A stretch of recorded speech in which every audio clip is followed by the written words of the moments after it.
జ్యోత్స్న పారిజాతం ఇద్దరు మాట్లాడుకుంటూ ఉంటారు. ఇంకా పారిజాతం నువ్వు నిజంగా సుమిత్ర కూతురువేనేమోనే, నాకు డౌట్ వస్తుంది అని అంటూ ఉంటే, అయ్యో గ్రాని కాదు గ్రాని, నేను నీ మనవరాలనే అని జ్యోత్స్న చెప్తూ ఉంటుంది.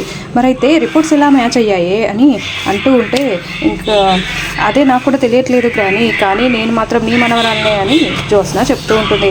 అసలు నా కొడుకు ఏమైపోయాడు అని అంటూ ఉంటే, ఇంకా దాస్ని కిడ్నాప్ చేసింది నేనే, కానీ నా దగ్గర నుండి తప్పించుకున్నాడు అని జ్యోత్స్న చెప్తూ ఉంటే, తప్పించుకుని వాడు నిజం చెప్పడానికి ఇక్కడికైనా రావాలి, లేదంటే కార్తిక్ బావ దగ్గరికైనా వెళ్ళాలి అని పారిజాతం జ్యోత్స్న అనుకుంటూ ఉంటారు.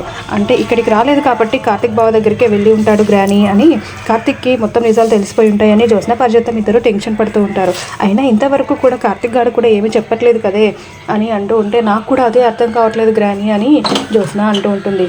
ఏమోనే జ్యోత్స్న, నాకైతే నమ్మాలనిపించట్లేదు, నువ్వు నిజంగా సుమిత్ర కూతురువేనేమోనే అని అంటూ ఉంటే, లేదు గ్రాని, అసలు ఆ బ్లడ్ రిపోర్ట్స్ నావి కానే కాదు అని జ్యోత్స్న తేల్చి చెప్పేస్తూ ఉంటుంది.